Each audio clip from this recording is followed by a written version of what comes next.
Irene Shalom Adonai, eu vos saúdo com a paz do Senhor. Né? Dá um pause, vai lá, pega a tua revista e vem estudar conosco. Isso é importante. Eu sou o presbítero Paulo Nísio, membro da Assembleia de Deus do Ministério Único de Santo Antônio da Serra. Venho vos trazer a palavra de Deus mediante situação de dificuldade, que muitos crentes estão ausentes da escola bíblica por um motivo muito óbvio. E nós estamos já com o estudo número 8,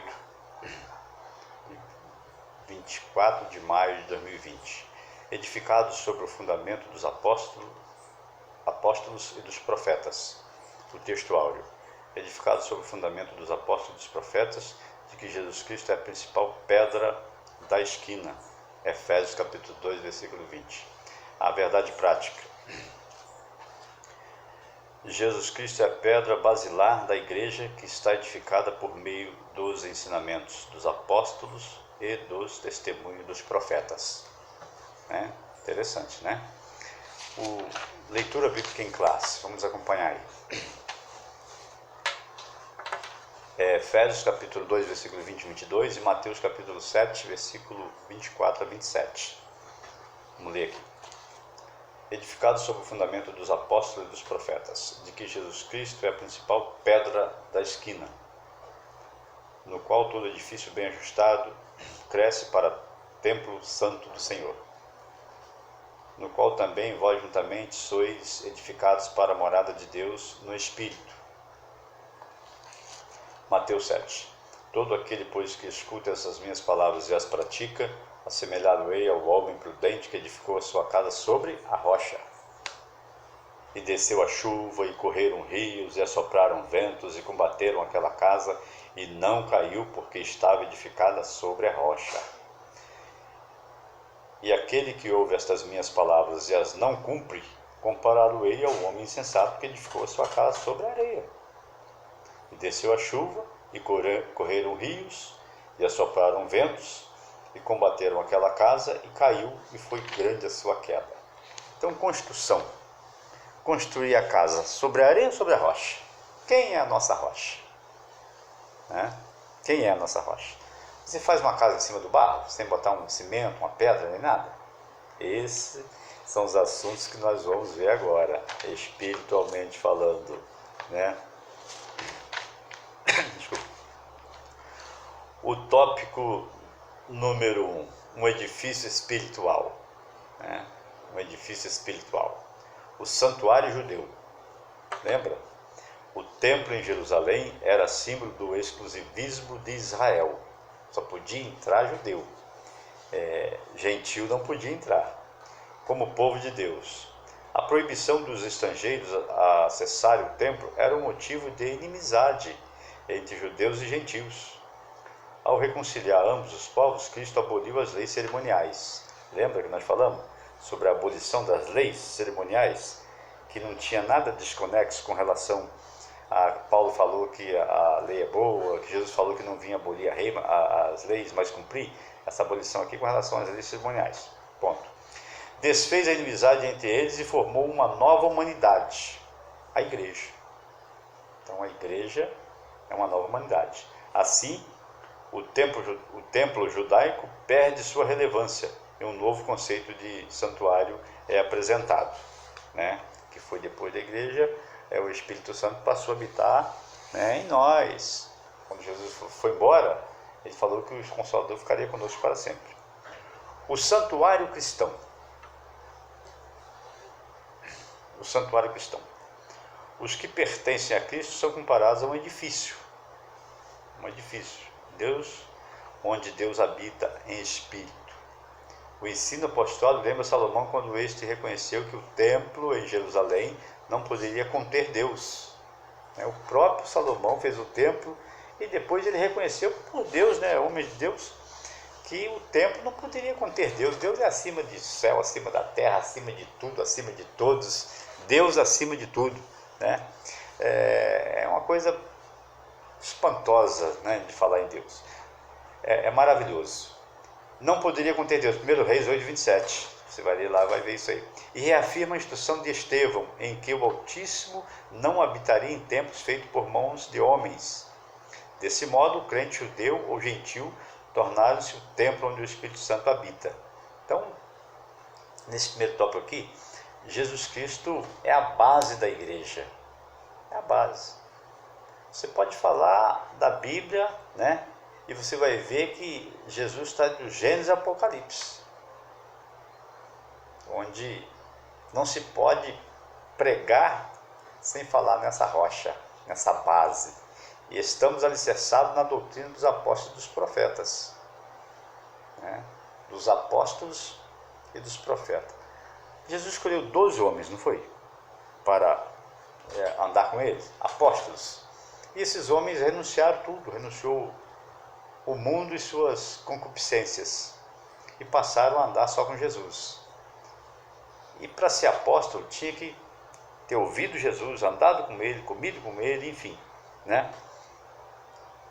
E esses homens faziam a obra de Deus, ensinando sobre as bem-aventuranças, ensinando sobre a fé, sobre o amor. Isso aí é a doutrina dos apóstolos, é o fundamento, né? Outra coisa interessante aqui, quando fala de doutrina, eu sei que nós já estamos escolados nisso, há tempos viemos falando, ensinando sobre isso, mas doutrina não é costume, né? O costume ele passa, a doutrina é o ensinamento, né? Ceia, batismo, amor, fé, 1 Coríntios 13, ainda que eu falasse a língua dos homens e dos anjos, ainda que eu fizesse tudo, se não tivesse amor, nada seria. Isso é um ensinamento, né? Doutrina do amor. O santuário judeu, estrangeiro não podia entrar, não podia. Hoje todos podem entrar, porque Jesus, né, é a nossa rocha, a nossa liberdade, porque a graça de Deus se é manifestada a todos os homens, trazendo salvação a todos. Tito, capítulo 2, versículo 11. Mas ainda falando aqui nos apóstolos, a doutrina dos apóstolos, hoje tem apóstolo? Você acha que hoje tem apóstolo? E acertou, tem.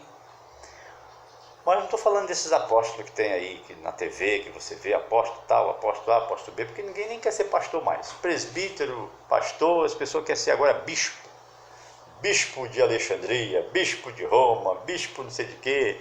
É apóstolo, porque dá a entender que apóstolo é um título muito alto, que está acima de tudo e de todos, né? Mas hoje tem apóstolo, né? Não estou dizendo de pessoas famosas, volto a dizer, mas no grego, apóstolo é enviado.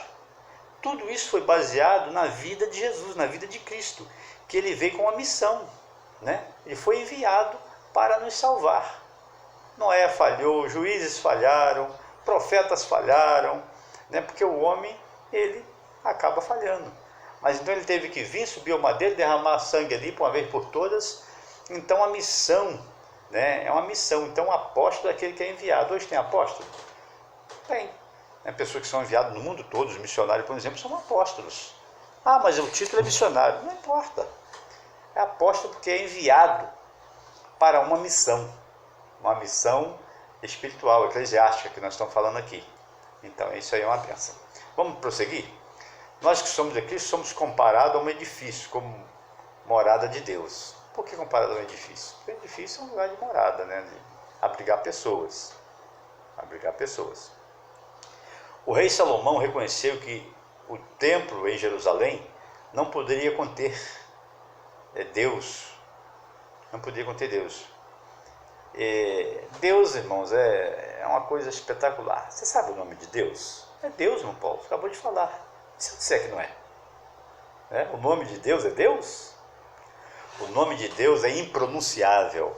Os judeus não gostam nem de falar o nome de Deus, porque não se pode falar o nome de Deus em vão. Hoje em dia é um negócio, só o sangue de Jesus, e a gente acaba indo nessa vibe também, e acaba entrando por esse caminho também, tal, se não vigiar. Mas o nome de Deus é IHWH. Como é que você chama? IHWH.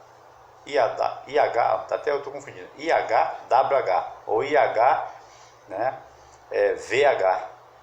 Quando ele fala com Moisés ali, vai lá e fala para o faraó deixar o meu povo embora. E Moisés falou assim, né? Senhor, eu vou chegar lá falar diante de faraó. Deus mandou alguém me mandou, quem é o seu nome para me dizer para Faraó? Fala que eu sou, te enviou. Fala que IHWH te enviou. Porque não importa, importa que você vai chegar lá e falar assim, olha, me mandaram tirar o senhor daqui, né? Deus de Israel. Porque Deus é um título. Porque se Deus falar, o meu nome é João, meu nome é José, então quem te botou nome? Deus não teve princípio nem fim? Quem é que botou nome? Quem é que te batizou? Então tem alguém na frente. Então é por aí, dá para compreender? É por aí. As coisas de crente tem que ler Bíblia, tem que orar, tem que buscar a direção do Espírito Santo. Interessante que também que eu falei, a doutrina dos apóstolos, nós estamos no tópico 1, fechando já aqui porque senão não dá tempo. A doutrina dos apóstolos e dos profetas. Esses profetas do Antigo Testamento ou do Novo Testamento?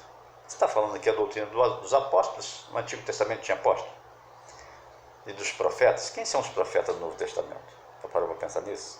Eu vou dar só um exemplo de profetas, né? São aqueles que falavam por revelação.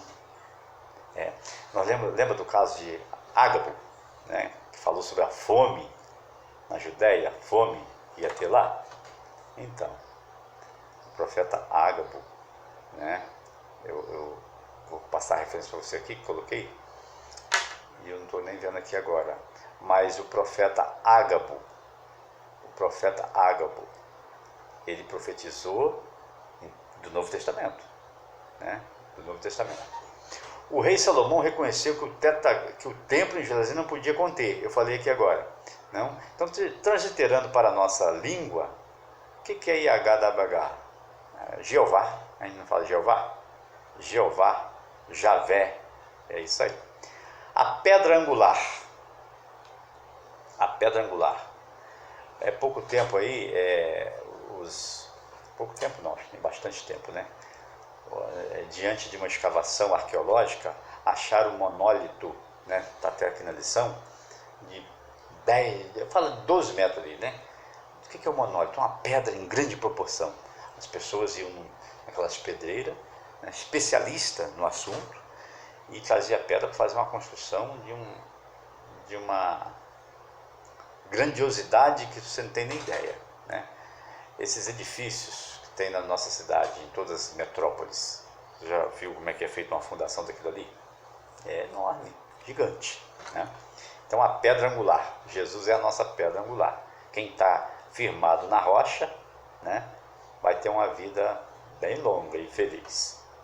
Então esse primeiro tópico de nossa lição, nós falamos sobre o santuário judeu, que os judeus faziam o santuário lá e achavam que Deus habitava só ali, mais lugar nenhum.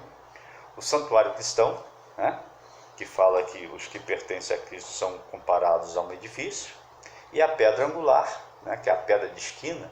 Essa pedra que nós estamos falando aqui, que foi achada até lá nas escavações arqueológicas, é que Jesus é a nossa pedra de esquina. Quem está em Jesus jamais vai afundar o barco, jamais vai se perder.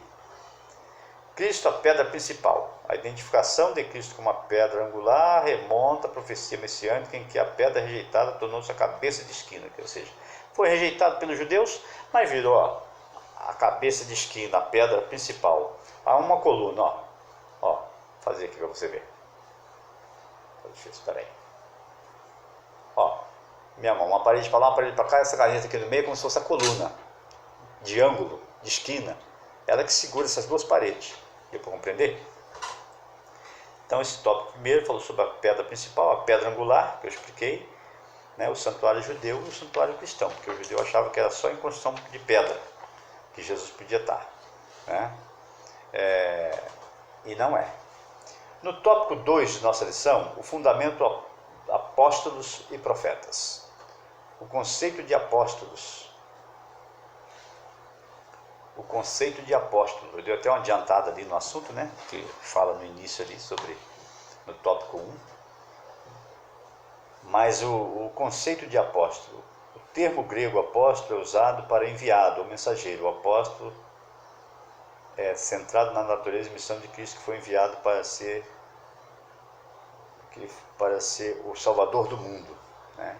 Então esse tópico 2 aí, hoje tem apóstolo? Eu perguntei, né? Falei que tem, porque apóstolo é enviado, tem muitos homens evangelistas, missionários enviados aí para essa grande missão. A doutrina dos apóstolos que eu falei, qual é a doutrina dos apóstolos? É pregar aquilo que Cristo ensinou para eles. Eles andavam com Jesus, apóstolo é aquele que seguia, discípulo, né? Seguia a Jesus, aqueles que viram, aqueles que conheciam a vida de Jesus, que foi chamado por ele, eram pescadores, a maioria, e estavam ali, Jesus chamou, e tal, esses poderiam ser apóstolos. E o que eu perguntei, hoje tem apóstolo?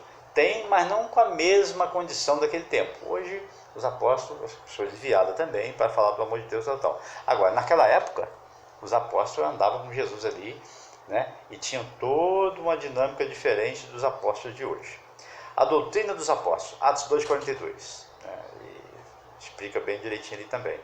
E no partir do pão, na comunhão, andavam juntos nas orações. O testemunho dos profetas. Eu falei ali atrás sobre o profeta, né, Ágabo, né? Testemunho dos profetas. 2 Pedro 1,21, né?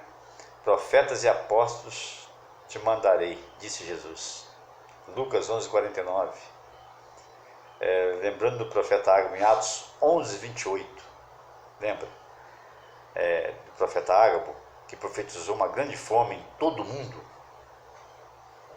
Em todo o mundo. A Bíblia King James, que é uma versão americana, ela fala em todo o mundo romano, né? E acho que a Ara Almeida, revista atualizada, ela fala em todo o mundo. Então a gente tem que compreender essas coisas para a gente ter uma boa interpretação, né? Em todo o mundo romano. Em todo o mundo romano o quê? Lembra do profeta Ágabo que profetizou uma fome em todo o mundo romano, né, antigo, no tempo do imperador de Roma, que era Tibério Cláudio César, né? Tibério, o imperador Cláudio, que foi o imperador daquela época de Ágabo. E prosseguindo aqui, então no tópico 2, nós falamos aqui sobre o conceito de apóstolo, que do grego apóstolo é usado para enviado ou mensageiro. Tem pessoas mensageiras hoje, enviada, né? Tem.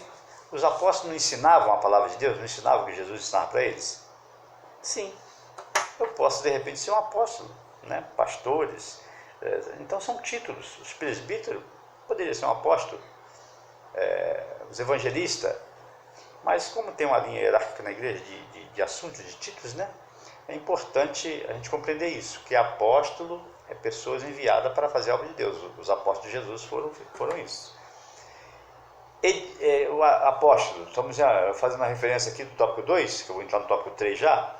O conceito de apóstolo, a doutrina dos apóstolos, que ensinava tudo aquilo que Jesus ensinava a eles.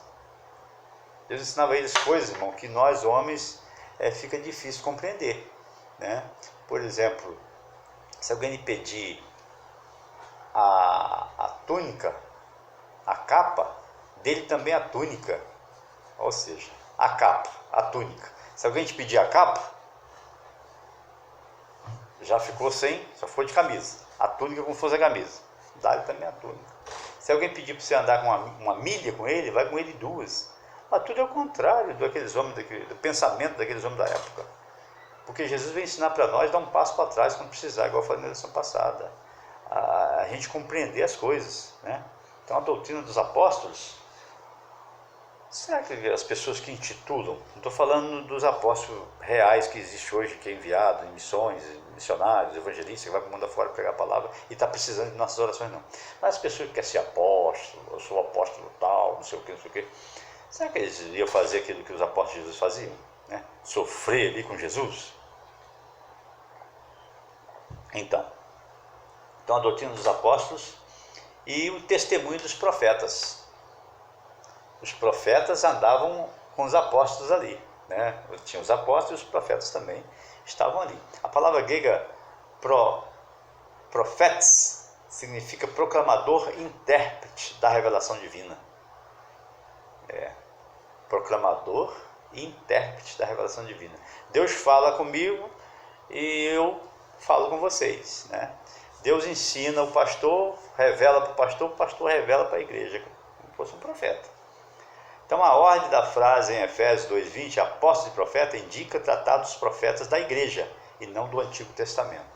Então os profetas da igreja. Agora é interessante que os profetas precisavam de aprender.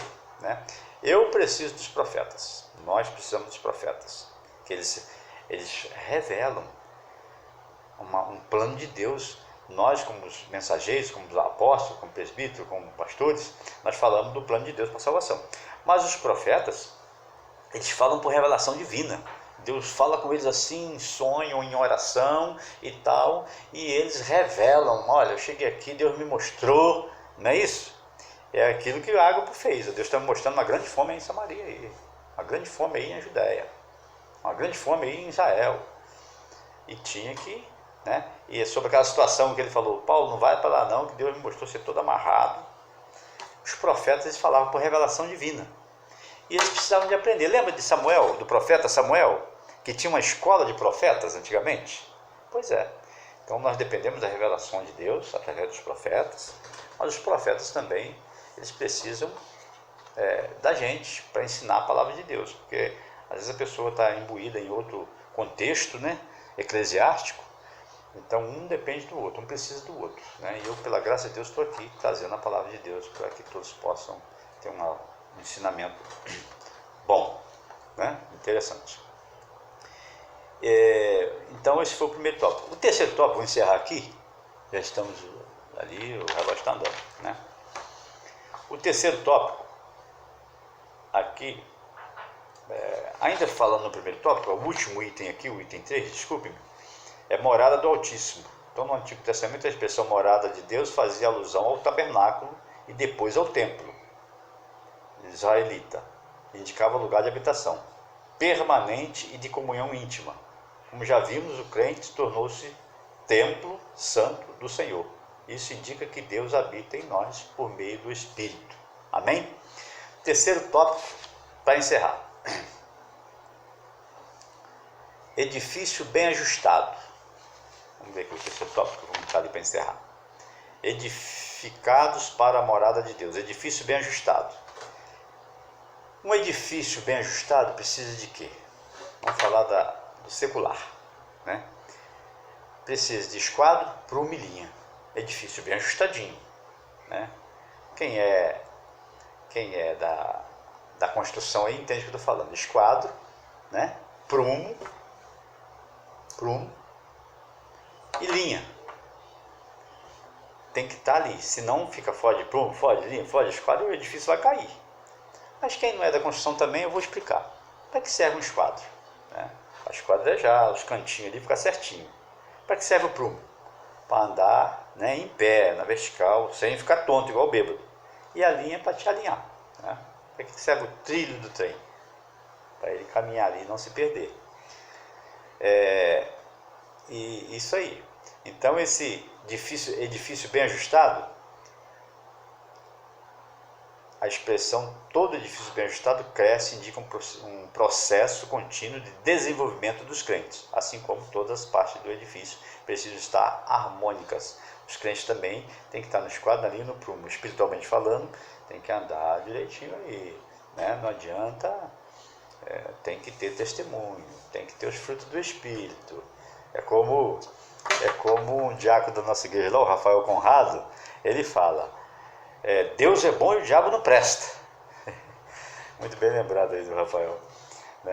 E se o crente não andar no esquadro, na linha, no prumo, ele vai ficar, como diz o presbítero Marco, na mão do palhaço. O Marcos tem essa expressão também que é de fato. Então é um edifício bem ajustado. Templo santo do Senhor. A palavra aqui usada para templo, o vocábulo naon, que designa o recinto interior do lugar santíssimo. Ou seja, o lugar do encontro do sumo sacerdote com Deus. Você lembra daquela situação do sumo sacerdote? Que uma vez por ano ele tinha que entrar no Santos dos Santos. Tinha pátio, santuário e Santos dos Santos. Pátio, santuário e Santos dos Santos. No santuário ali se fazia o sacrifício, o sacerdote entrava ali, tal, todos os dias. Mas lá no Santíssimo Lugar, o Santos dos Santos, o sumo sacerdote que entrava lá uma vez por ano.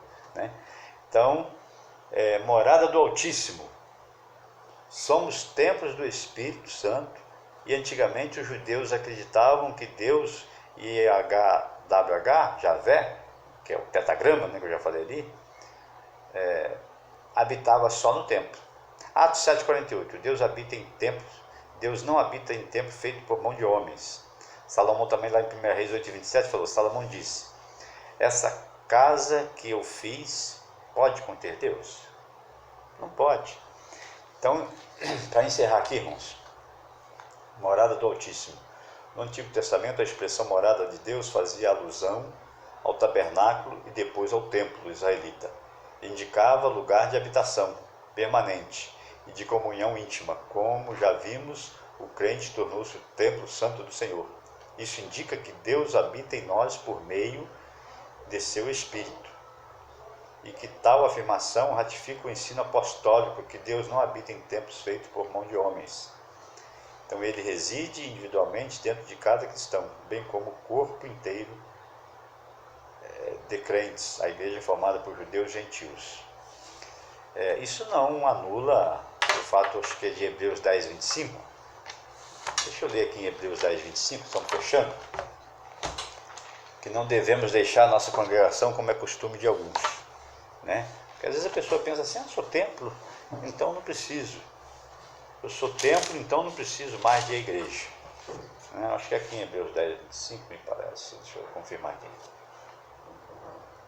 Não deixando a nossa congregação, como é costume de alguns, antes admoestando uns aos outros, tanto mais quanto vedes que vai aproximando aquele dia. Tá vendo? Então, ele está falando ali que já naquela época, tinha pessoas que deixavam de ir à igreja. Talvez por causa dessa, essa má interpretação, por isso que a gente tem que ler a Bíblia junto, a gente tem que ter os professores, doutores, Efésios 4:11, pastores, doutores, mestres, apóstolos, né?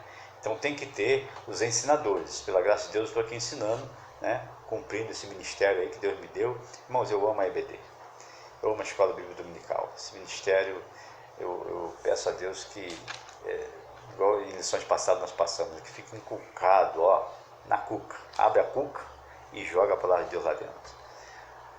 Então, naquela época tinha pessoas que já entendiam, não precisa ir na igreja não, agora não precisa ir no templo mais não, porque somos templo de Deus.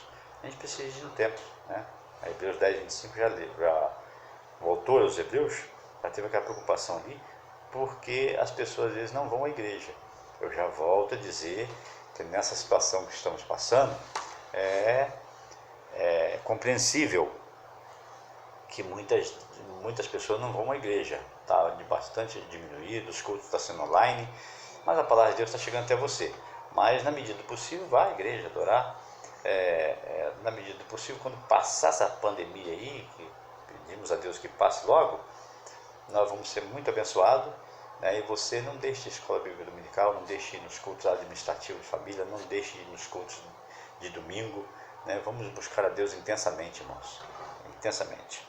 A conclusão aqui, fechando, a comparação da igreja como edifício em construção indica que estamos em processo de aperfeiçoamento até que todos cheguemos à unidade de fé.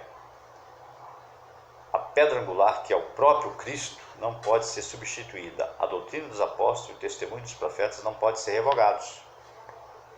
Pode ser revogado. Tudo muda. A gente falando de doutrina e falando de costume, em nossa Assembleia de Deus, nos tempos de 1940, 1930, usava o chapéu, o hábito do chapéu. Era um costume. Tanto é que esse costume passou. Bem antigamente também, não se podia ver televisão. Não se podia ver televisão. E às vezes nem ouvir rádio. Pensa, esse costume passou. Mas você participa da Santa Ceia hoje. Isso é doutrina. Não passou. Esse costume não passou. Essa doutrina não passou. Você é batizado nas águas hoje? Uns por aspersão, outros por imersão. Nós somos, da nossa teologia, é por imersão, mergulha todo. Então, doutrina e costume são diferentes. Às vezes a pessoa tem mania de falar, culto de doutrina, culto de doutrina. Culto de doutrina é um culto de ensinamento de fato. Agora, os costumes são bons. costumes são fundamentais, muitas das vezes, porque tem que botar um freio nas pessoas, um freio com todo respeito, uma expressão, desculpa a expressão, mas é porque as pessoas têm que ter ensinamento, né? Isso que eu estou fazendo aqui, irmão, é fundamental, o conhecimento, né? Igual, por exemplo, você sabia que o nome de Deus é YHWH, esse tetagrama? Mas, Paulo, de onde você tirou isso? Dos estudos, né? Eu sou um pesquisador dos estudos, então é importante que todos nós tenhamos o desejo de participar disso. Que Deus abençoe. Eu vou despedir aqui, tá? Pedindo a Deus que guarde a sua família, que guarde a sua casa, que guarde a vocês nesse momento tão difícil que está. Vamos respeitar o que tem que ser respeitado, enfim, né? Mas vamos buscar Deus intensamente, tá? Que essa lição bíblica chegue no seu lar. Assista, né? Eu vou encerrar aqui, antes que termine ali o vídeo ali,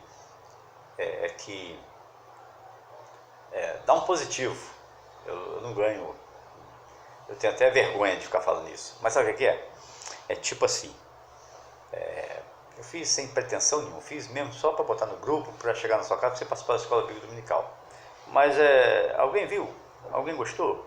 É como você está dirigindo, aí tem pessoas querendo passar na frente do carro assim, mau sinal, não sei o que, aí você para o carro, às vezes é na rua, né? Aí você para o carro e faz assim, ó, para a pessoa passar. Aí a pessoa passa e alguns fazem assim, agradece, obrigado, valeu. E outros passam, eu vi um motorista uma vez falando assim, poxa, a gente para o carro, pede para a pessoa passar, deixa a pessoa passar, a pessoa nem agradece. Mas não é o caso aqui, tá? O foco aqui, o interessante aqui é que esta lição chegue para você e sirva de bênção na sua vida. Eu vou despedir aqui com a bênção apostólica, tá? Que a graça do nosso Senhor Jesus Cristo, o amor de Deus nosso Pai e a comunhão do Espírito Santo seja sobre a sua vida, em nome de Jesus. Seja abençoado. Vou desligar aqui.